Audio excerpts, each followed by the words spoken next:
Sir, ಈ ಹೊಸ ಒಂದು ಪ್ರದೇಶವನ್ನ ತೋರಿಸ್ಬೇಕು, ಹೊಸ ಜಾಗವನ್ನ ತೋರಿಸ್ಬೇಕು ಅಂದ್ರೆ ನಿಮ್ಮ ಕಡೆಯಿಂದ ಯಾವ ರೀತಿಯಾದಂತಹ ರಿಸರ್ಚ್‌ಗಳಾಗುತ್ತೆ ಫಸ್ಟು? ಸೊ ಇಲ್ಲಿ ನಾವು ಒಂದು ಐಟ್ನರಿ ಒಂದು ಪ್ರಿಪೇರ್ ಮಾಡಬೇಕು ಅಂದಾಗ ಇಲ್ಲಿ ಯಾವ್ಯಾವ ರೀತಿ ಜನಗಳನ್ನ ನಾವು ಆಕರ್ಷಣೆ ಮಾಡ್ತೀವಿ, ಅವ್ರಿಗೆ ಯಾವ್ಯಾವ ರೀತಿ ಪ್ಲೇಸಸ್ನ ನೋಡಬೇಕು, ಮತ್ತು ಇದಕ್ಕೆ ಎಷ್ಟು ದಿವಸ ಟೈಮ್ ತೊಗೊಳುತ್ತೆ, ಎಲ್ಲೆಲ್ಲಿ ಹಾಲ್ಟ್ ಮಾಡಿದ್ರೆ ಚೆನ್ನಾಗಿರುತ್ತೆ, ಮತ್ತು ಏನೇನು ಆ್ಯಕ್ಟಿವಿಟೀಸ್ ಕೊಡ್ಬೋದು ಕಸ್ಟಮರ್ಗೆ.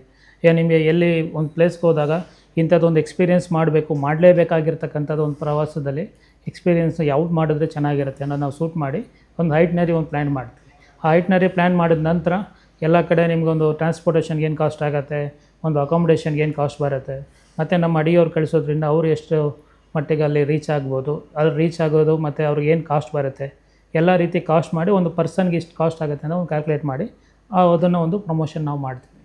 Sir, any field, any business challenges ಅನ್ನೋದು ಕಾಮನ್. ಎಷ್ಟು ಚಾಲೆಂಜಸ್ ಫೇಸ್ ಮಾಡಿರ್ತಾರೆ.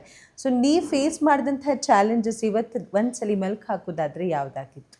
ಸೊ ಚಾಲೆಂಜಸ್ ಅನ್ನೋದು ತುಂಬ ರೀತಿಯಲ್ಲಿದೆ ಮೇಡಮ್. ಈಗ ಏನಾಗಿದೆ, ಕಾಂಪಿಟೇಷನ್ ಅನ್ನೋದು ಒಂದು ಕಡೆ ಬಂತು ಅಂದರೆ ಈ ಲೈಫ್ನ ಸಸ್ಟೈನಿಟಿ ಅನ್ನೋದು ಒಂದು ಬರುತ್ತೆ. ಸೊ ಲೈಫ್ನ ಸಸ್ಟೈನಿಟಿ ಅನ್ನೋದು ಹೇಗೆ ಬರುತ್ತೆ ಅಂದರೆ ನಾವು ಒಂದು ಕನ್ಸಿಸ್ಟೆನ್ಸಿ ಫಾಲೋ ಮಾಡಬೇಕು.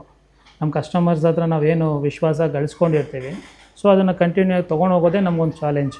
ಸರಿ, ಈ ಟ್ರಾವೆಲ್ ಕಂಪನಿ ಯಾವುದೋ ಒಂದು ಜಾಗ ಕರ್ಕೊಂಡು ಹೋಗ್ತೀರಾ ಅಂದರೆ ಬುಕ್ಕಿಂಗ್ಸ್ ಆಗುತ್ತೆ, ಆಮೇಲೆ ಬರ್ತಾರೆ. So by any chance last moment booking cancel ಆಗೋದು ಆ ಥರದ್ದು ಏನಾದರೂ ಆಗಿದೆಯಾ? ಆಗಿದೆ ಮೇಡಮ್, ತುಂಬಾ ಆಗ್ತಾ ಇರುತ್ತೆ. ಈಗ ಟ್ರಾವೆಲ್ ಅಂದ್ರೇ ಅನ್ಸರ್ಟನಿಟಿ. ಸೊ ನೀವು ಬುಕ್ ಮಾಡಿದವರು ಇದ್ಮೇಲೆ ಕ್ಯಾನ್ಸಲೇಷನ್ ಮಾಡೋರು ಇದ್ದೇ ಇರ್ತಾರೆ. ಸರ್, ಇವಾಗಂತೂ ಸಕ್ಸಸ್ನ ಹಾದಿಯಲ್ಲಿ ತಾವಿದ್ದೀರಾ. ಸ್ವಲ್ಪ ಹಿಂದೆ ಮೆಲ್ಕು ಹಾಕೋದಾದರೆ ಅಂದ್ಕೊಂಡಿದ್ರೆ ಅವತ್ತು ಈ ಮಟ್ಟಕ್ಕೆ ನಾನು ತಲುಪ್ತೇನೆ ಅಂತ? ಖಂಡಿತವಾಗ್ಲೂ ಇಲ್ಲ ಮೇಡಮ್. ಈಗ ನಮಗೆ ಲಾಸ್ಟ್ ಒಂದು 2015 ಇಲ್ಲ 14 ಅನಿಸುತ್ತೆ, ಅಲ್ಲೊಂದು ಇನ್ಸಿಡೆಂಟ್ ಆಯಿತು. ಒಂದು ಇದೇ ರೀತಿ ಒಂದು ಗ್ರೂಪ್ ಬರ್ತಾರೆ, ಒಂದು ನಮ್ಮ ರೆಗ್ಯುಲರ್ ಕಸ್ಟಮರೇ, ಹಿಂದಿನ ಒಂದು ಪ್ರವಾಸ ಉತ್ತರ ಭಾರತ ಪ್ರವಾಸ ಮಾಡಿರ್ತಾರೆ ಒಂದು ಟೀಮು. ಅದೇ ಟೀಮು ತಿರ್ಗಾ ನಮ್ಮನ್ನು ಬಂದು ಕನ್ಸಲ್ಟ್ ಮಾಡ್ತಾರೆ. ಸೊ ನಮಗೆ ಒಂದು ಶಿರ್ಡಿ ಪ್ರವಾಸ ಮಾಡಬೇಕು, ಗೋವಾ ಪ್ರವಾಸ ಮಾಡಬೇಕು ಅನ್ನೋದು.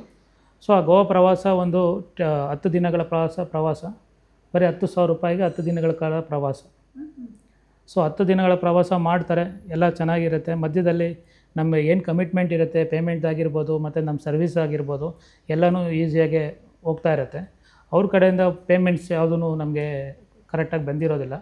ಸೊ ಅದರಲ್ಲಿ ನಾನೇ ಮ್ಯಾನೇಜರ್ ಆಗಿ ಹೋಗಿರ್ತೀನಿ, ಖುದ್ದಾಗಿ ಮ್ಯಾನೇಜರ್ ಆಗಿ ಹೋಗಿ ಗೋವಾ ರೀಚ್ ಆಗ್ತೀವಿ. ಗೋವಾಯಿಂದ ನಾವು ಮುರುಡೇಶ್ವರದಿಂದ ವಾಪಸ್ಸು ರಿಟರ್ನ್ ಆಗಬೇಕು. ಆ ಸಂದರ್ಭದಲ್ಲಿ ಆ ಗ್ರೂಪ್ ಅವ್ರು ಏನು ಮಾಡ್ತಾರೆ, ನಾವು ಇನ್ನೂ 2 ದಿವಸ ಇರಲೇಬೇಕು ಅಂತೇಳಿ ಗಲಾಟೆ ಮಾಡ್ತಾರೆ. ಓಕೆ. ಸೊ ಕಷ್ಟ ಬಂದರೂ ಕೂಡ ಗೆಳಬಾರ್ದು ಅಂತ ಹೇಳ್ತೀರಾ. ಸೊ ಸ್ಟ್ರಾಂಗಾಗಿ ನಿಂತ್ಕೊಂಡು ಫೇಸ್ ಮಾಡಬೇಕು ಅನ್ನೋದನ್ನು ಹೇಳ್ತೀರಾ. ಹಾಗೆ ಎಲ್ಲೆಲ್ಲ ಯಾವ್ಯಾವ ಜಾಗ ಎಲ್ಲ ನಿಮ್ಮ ಮಲ್ಲಿಕಾರ್ಜುನ ಟ್ರಾವೆಲ್ಸ್ ಕಂಪನಿ ಓಡಾಡಿದೆ? ಸೊ ಮಲ್ಲಿಕಾರ್ಜುನ ಟ್ರಾವೆಲ್ಸ್ ಅನ್ನೋದು ಆಲ್ ಓವರ್ ಇಂಡಿಯಾ ನಿಮಗೆಲ್ಲ ಕಡೆ ಡೊಮೆಸ್ಟಿಕ್ ನಮ್ಮದೇ ಒಂದು ಓನ್ ಕಿಚನು ಮತ್ತು ಟೂರ್ ಮ್ಯಾನೇಜರ್ಸ್ ಇಟ್ಟು ನಾವು ಆಪ್ರೇಟ್ ಮಾಡ್ತೀವಿ ಆಲ್ ಪಾರ್ಟ್ ಆಫ್ ಇಂಡಿಯಾದಲ್ಲಿ. ಇಂಟರ್ನ್ಯಾಷನಲ್ ಅಂತ ಬಂದಾಗ ನಾವು ಎಲ್ಲ ಡೆಸ್ಟಿನೇಷನ್ಸು ಮಾಡ್ತೀವಿ.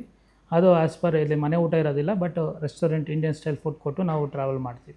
ಈ ಟ್ರಾವೆಲ್ ಬಿಸ್ನೆಸ್ ಈ ಲೈನ್ಗೆ ನಾನು ಕೂಡ ಪಾದಾರ್ಪಣೆ ಮಾಡಬೇಕು ಅಂತ ಬಹಳಷ್ಟು ಜನ ಅಂದ್ಕೊಂಡಿರ್ತಾರೆ. ನೀವು ಮಾಡಿರೋ ಸಾಧನೆಗೆ ಸ್ಫೂರ್ತಿಯಾಗಿ ತೊಗೊಂಡು ಸೊ ನಾನು ಈ ಫೀಲ್ಡಿಗೆ ಎಂಟ್ರಿ ಕೊಡ್ತೀನಿ ಅನ್ನೋರಿಗೆ ಏನು ಹೇಳೋಕ್ಕೆ ಇಷ್ಟಪಡ್ತೀರಾ?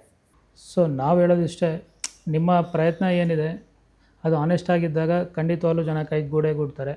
ಮತ್ತು ಟ್ರಾವೆಲ್ ಇಂಡಸ್ಟ್ರಿ ಬಂದಾಗ ಟ್ರಾವೆಲ್ ಏಜೆನ್ಸಿ ಏನು ರೆಸ್ಪಾನ್ಸಿಬಿಲಿಟಿ ಇದೆ ಅದನ್ನು ನಾವು ಆನೆಸ್ಟಾಗಿ ನಿಭಾಯಿಸಬೇಕು.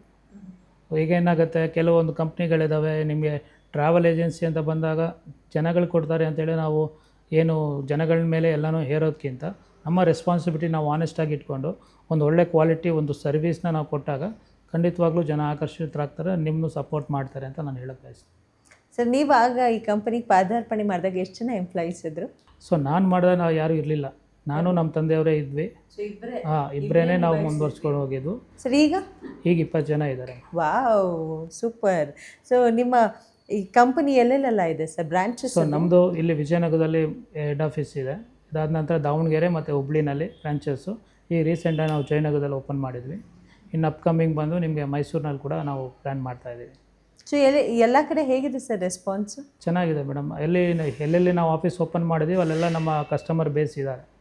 ಸೊ ಹಾಗಾಗಿ ನಾವು ಅಲ್ಲಲ್ಲಿ ಜನಗಳಿಗೆ ಅನುಕೂಲ ಆಗಲಿ, ಎಲ್ಲರಿಗೂ ಒಂದು ಡೋರ್ ಸ್ಟೆಪ್ಪಲ್ಲಿ ಸರ್ವಿಸ್ ಸಿಗಲಿ ಅಂತ ಕಾರಣಕ್ಕೆ ನಾವು ಅಲ್ಲಿ ಓಪನ್ ಮಾಡಿರೋದು. ಸರ್, ಈ ಬಿಸ್ನೆಸ್ ಮ್ಯಾನ್ ಆಗಿರೋದು ಓಕೆನಾ ಅಥವಾ ಎಂಪ್ಲಾಯಿ ಆಗಿರೋದು ಓಕೆನಾ?